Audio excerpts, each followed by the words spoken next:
ఏమండి మీకు 40 ఏళ్ళు ఉండి 60 ఏళ్ళు ఉన్న తల్లిదండ్రుల ఇంట్లో అలాగే 16 నుండి 18 ఏళ్ల మధ్యలో ఉన్న పిల్లలు అంటే టీనేజ్ పిల్లలు కనుక మీ పిల్లలుగా మీకు ఇంట్లో ఉంటే మీరు ఎలాంటి సిచ్యువేషన్స్ ఫేస్ చేస్తారో నాకు తెలియదు కానీ ఈరోజు మార్నింగ్ నాకు జరిగింది నేను మీతో చెప్తాను. సో మా మమ్మీ అండి మార్నింగ్ లెగిసి ఆవిడకి ఎప్పటి నుంచో పాపం 1 వీక్ నుండి ఉన్నట్టుంది మైండ్లో, మా అబ్బాయి అసలు ఏం చదవట్లేదు, సరిగ్గా పుస్తకాలు ముట్టుకోవట్లేదు, ఇంట్లో టైం ఎక్కువ స్పెండ్ చేయట్లేదు, స్కూల్ నుంచి వచ్చి ఈవినింగ్ అవ్వగానే ఫ్రెష్ అయిపోయి బయటకు వెళ్ళిపోతున్నాడు, ఫ్రెండ్స్తో తిరుగుతున్నాడు, ఆవిడకి లోపల రన్ అవుతుంది. ఇంకా నాతో చెప్తున్నారు, నేను పట్టించుకోవట్లేదు, ఆవిడకి కోపం వచ్చిందనమాట. ఇంక ఎప్పుడు చూసినా నీ గోల్లో నువ్వు ఉంటావు, పిల్లాడు అసలు పుస్తకం ముట్టుకోవట్లేదు తెలుసా అని పొద్దున్నే పెద్దగా క్లాస్ బీకారు నాకు.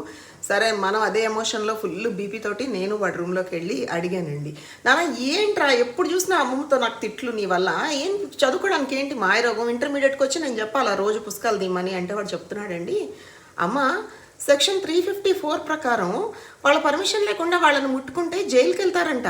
అమ్మో నాకు జైలుకి వెళ్ళాలని లేదు, నేను ఆ పుస్తకాలను ముట్టుకోను అంటున్నాడండి. వీడికి లోకాభిరామాయణం అంతా సెక్షన్లు అడ్డమైన బయట తెలివిలు అంతా తెలుసు, పుస్తకంలో ఉన్న నాలెడ్జ్ తప్ప బయట ప్రపంచపు నాలెడ్జ్ అంతా ఉంటుంది.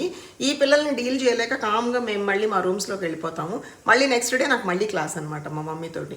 ఈ రకంగా ఈరోజు పుస్తకం, రేపు ఇంకోటి అలా రకరకాల రీజన్స్. ఓ మై గాడ్, ఈ కష్టం పగవాడికి కూడా రాకూడదండి. మా జనరేషన్ పేరెంట్స్కే ఎందుకు ఇలా?